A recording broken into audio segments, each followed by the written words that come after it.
Hello बच्चों, आज मैं आपको कक्षा 10वीं जिसका विषय है गणित, इसकी वर्कशीट नंबर 4 समझाऊंगी जिसकी डेट है हमारे पास 12 जुलाई। चलिए शुरू करते हैं वर्कशीट का टॉपिक क्या है आज हमारे पास त्रिभुज। तो आज हम त्रिभुज के बारे में जानेंगे। वैसे तो आपको पता ही होगा कि त्रिभुज जो है एक ऐसी आकृति होती है जिसमें हमारे पास 3 भुजा और 3 कोण होते हैं। ठीक है, आज हम लेकिन एक त्रिभुज के बारे में नहीं, 2 त्रिभुजों के बारे में जानेंगे। क्यों? क्योंकि आज हम उनकी सर्वांग समता के बारे में जानने वाले हैं। और जब भी हम सर्वांग समता की बात करते हैं ना, तो हम हमेशा 2 त्रिभुजों की बात करते हैं। ठीक है, देखिए जैसे कि यहाँ पर लिखा है त्रिभुजों में सर्वांग समता। तो त्रिभुजों में सर्वांग समता का मतलब होता क्या है, यहाँ पर आपको पहले वही बता देती हूँ। सर्वांग समता का मतलब होता है वो 2 आकृतियां जो आकार और माप में एक जैसी हो, उनको हम सर्वांग समता सिद्ध कर सकते हैं। उसके कुछ रूल्स होते हैं, हमारे पास कुछ नियम होते हैं। जैसे कि पहला नियम आपको यहाँ दिख रहा है SAS सर्वांग समता। ये क्या नियम है? इस नियम के अनुसार 2 त्रिभुजों में 2 संगत भुजाएं और उनके बीच का संगत कोण समान हो। अगर आपके पास 2 त्रिभुज हैं, उनके बीच में क्या हो रहा है, यहाँ पर 2 संगत भुजाएं, ठीक है, और उनके बीच में जो ये कोण बन रहा है, ये वाला जो कोण है, अगर ये बराबर होता है तो ये दोनों त्रिभुज क्या होते हैं, सर्वांग होते हैं। और कौन सी कसौटी से होते हैं? SAS कसौटी से। कसौटी का यहाँ पर क्या है? भुजा कोण भुजा, क्योंकि 2 भुजाएं इसलिए SS, एक कोण है इसलिए एक। ठीक है, लेकिन दूसरी आपको यहाँ पर कसौटी क्या कहती है? SSS भुजा भुजा भुजा। इसका मतलब 2 त्रिभुजों में तीनों संगत भुजाएं समान हो। अगर 2 त्रिभुज हैं आपके पास और इनकी तीनों संगत भुजाएं, जैसे ये इसके बराबर, ये इसके बराबर, ये इसके बराबर है, तो वो दोनों त्रिभुज जो हैं वो सर्वांग सम है। और कौन सी कसौटी से हैं? SSS वाली कसौटी से हैं, भुजा भुजा भुजा। ठीक है, उसके बाद आपसे यहाँ कह रहा है ASA सर्वांग समता। इसमें क्या कह रहा है? 2 त्रिभुजों में 2 संगत कोण और उनके बीच की एक संगत भुजा समान हो। अब यहाँ पर आपके पास 2 कोण आ जाएंगे, ठीक है, और उनके बीच की जो ये भुजा है एक वो आ जाएगी। अगर ये समान है तो ये दोनों त्रिभुज सर्वांग सम है। और कौन सी कसौटी से सर्वांग सम है? ASA कसौटी से। ठीक है, कोण भुजा कोण से। ठीक है, फिर आपको यहाँ पर क्या रहा है? RHS सर्वांग समता। ये क्या है? 2 समकोण त्रिभुजों में कर्ण और अन्य एक संगत भुजा समान हो। देखो RHS सर्वांग समता ना तभी लगती है जब आपके पास जो कौन सा कोण हो, समकोण हो, मतलब उसमें एक कोण जो है वो 90 डिग्री का हो। तो अगर मैं ये वाले दोनों त्रिभुज यहाँ ले लूं जिसमें ये दोनों कोण 90 डिग्री के हैं, अब वो कह रहा है कि ये वाली कसौटी तभी लगेगी जब इनके जो कर्ण है दोनों के वो तो बराबर हो ही हो, इसके साथ साथ एक संगत भुजा कोई सी भी, या तो ये वाली दोनों या फिर ये वाली दोनों अगर बराबर है, कोई से भी एक वो लेना है आपको।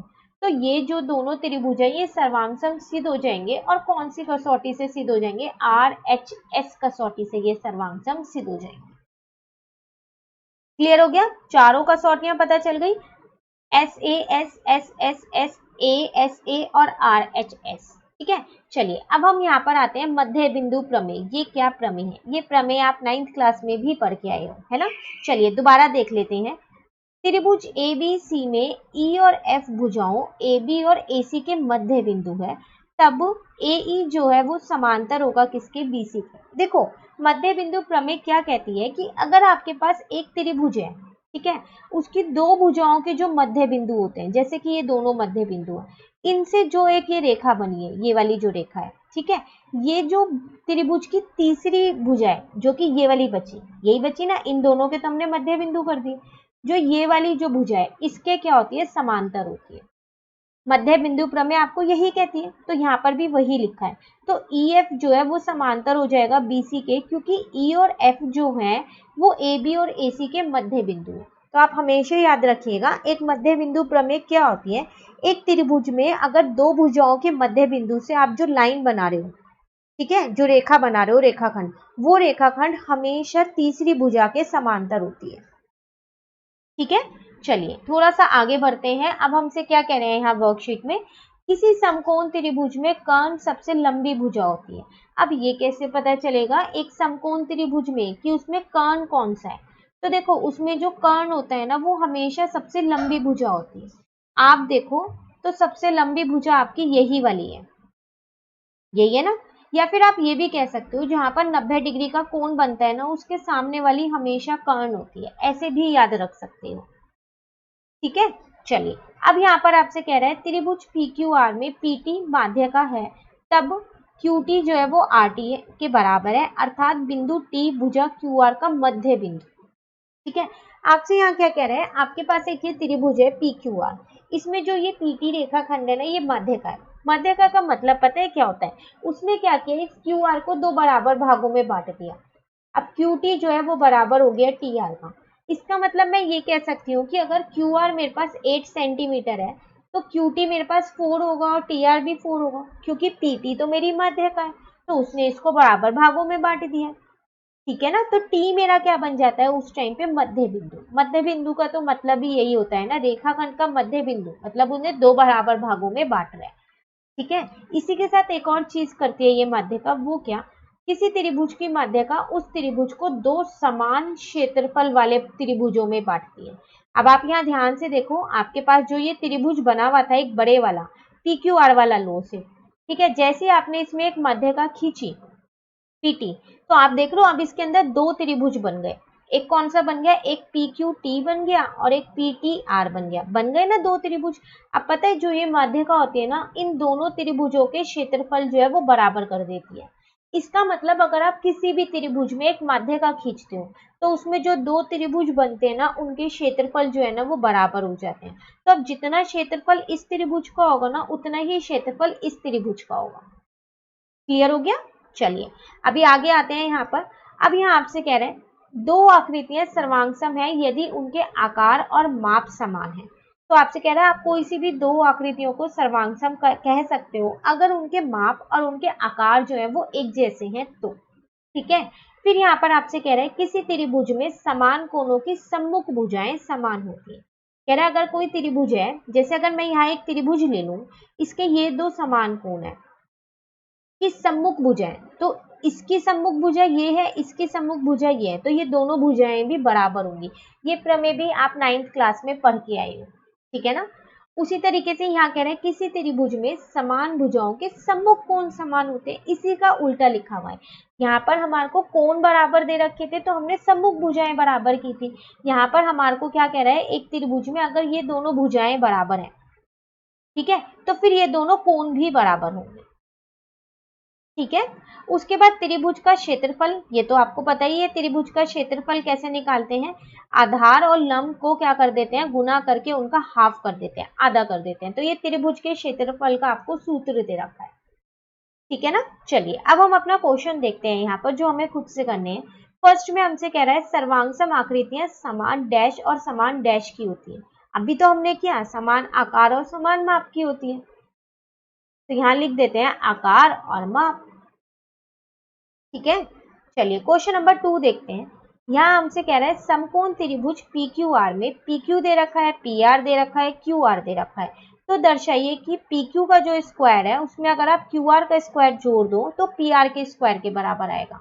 देखो आप इसमें एक प्रमेय लग रही है, पाइथागोरस प्रमेय, अगर आपको याद हो तो। ठीक है, जो लंब का स्क्वायर होता है और जो आधार का स्क्वायर होता है, उनका जो योग होता है वो कर्ण के स्क्वायर के बराबर होता है। तो यहाँ पर वही आपके पास लग रही है, PR स्क्वायर ये आपका कर्ण का स्क्वायर है। ठीक है, इसमें से एक लंब का है और एक किसका है, आधार का। सब चीज आपको दे रखी है, सिर्फ आपको इन्हें बराबर दिखाना है। तो देखो PR की जगह मैंने 5 लिख दिया क्योंकि मुझे 5 दे रखा था, PQ की जगह मैंने 3 लिख दिया और PQ मुझे 3 दे रखा है, हाँ QR मुझे 4 दे रखा है। ठीक है, तो 5 5 जा 25 हो गया, 3 3 जा 9 हो गया, 4 4 जा 16 हो गया। ठीक है ना, हो गए बराबर। आपको यही तो सिद्ध करना था, यहाँ पर सिद्ध हो गया। अब अगर मैं इससे आपको इसकी आकृति बनाने के लिए बोलूं तो ये तो आपको पता है कि ये समकोण त्रिभुज ही बनेगा क्योंकि पाइथागोरस प्रमेय तो उसी त्रिभुज में लगती है।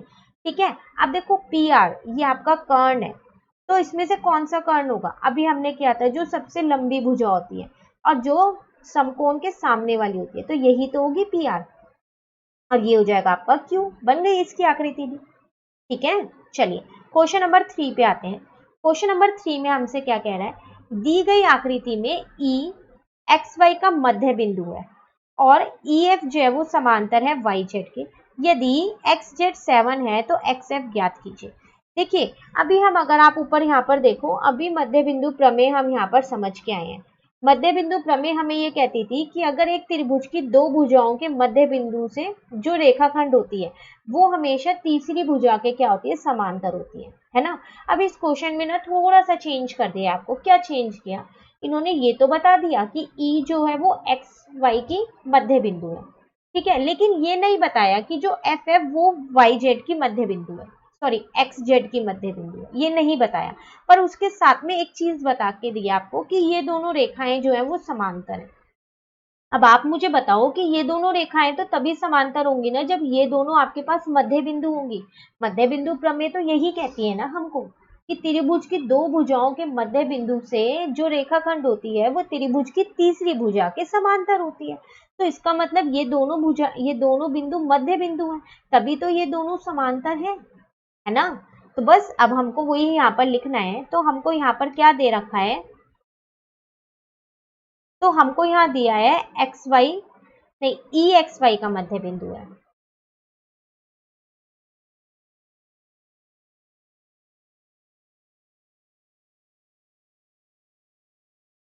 ठीक है, और ई एफ जो है वो समांतर है हमारे पास यहाँ पर किसके, वाई जेड के। साथ साथ हमें एक्स जेड भी दे रखा है 7 है, ठीक है। हमें ज्ञात क्या करना है यहाँ पर, ज्ञात हमें यहाँ करना है एक्स है। तो देखो कैसे करेंगे हम यहाँ पर, आपको पता है कि जब ये आपके पास ई एफ जो है वो समांतर है वाई जेड के और ई मध्य बिंदु है, तो फिर मैं ये कह सकती हूँ ना कि एफ जो है वो वाई एक्स जेड का मध्य बिंदु है। कैसे, मध्य बिंदु प्रमेय से।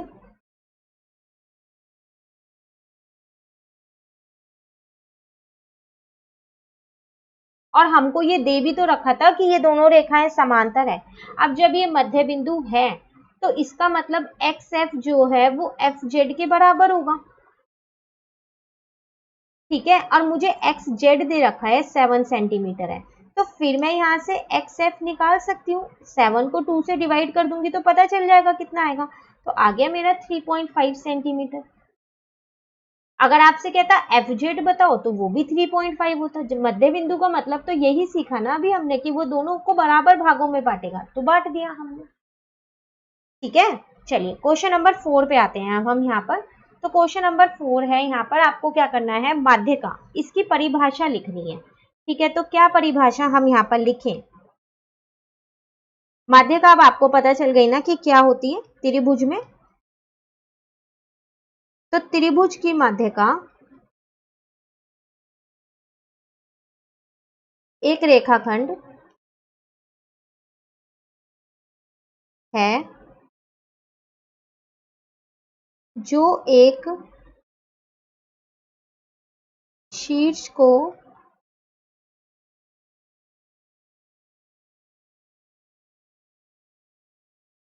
विपरीत भुजा के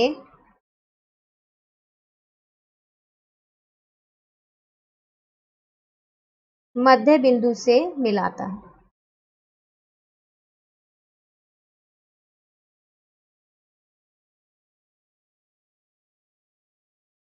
इस प्रकार उस भुजा को क्या करता है, समद्विभाजित करता है, बराबर भागों में क्या करता है, वो बांट देता है, ठीक है।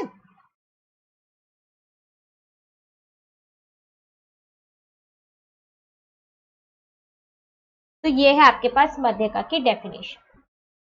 क्लियर, क्वेश्चन नंबर 4 भी कंप्लीट हो गया, इसी के साथ हमारी वर्कशीट भी कंप्लीट हो गई। लेकिन अभी एक होमवर्क क्वेश्चन रह गया है ना, जो हम हर वर्कशीट में लेते हैं। चलिए तो क्वेश्चन नंबर 3 से मिलता जुलता ही दे देती हूँ। अब आपको यहाँ पर एक्स जेड दे रखा था तो आपको ये निकालना था, ठीक है।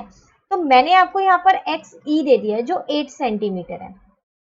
अब आप मुझे बताना कि इसमें ई वाई जो है वो कितनी आएगी, जबकि ई जो है वो एक्स वाई इसका क्या है, मध्य बिंदु ही है। तो बहुत आसान है निकालना, दोनों को बराबर भागों में बांट रहे हैं ना, तो बस सिंपल सा आंसर है जो आपको मुझे कमेंट करके बताना है, ठीक है। चलिए वर्कशीट नंबर 4 हमारी यहाँ पर कंप्लीट होती है। अब वर्कशीट नंबर 5 जो है वो हम क्या करेंगे, अपनी नेक्स्ट वीडियो में करेंगे। तो अगर आपको ये वीडियो अच्छी लगी तो आप इसे लाइक ज़रूर कीजिएगा और मेरे चैनल को सब्सक्राइब कीजिएगा। Thank you.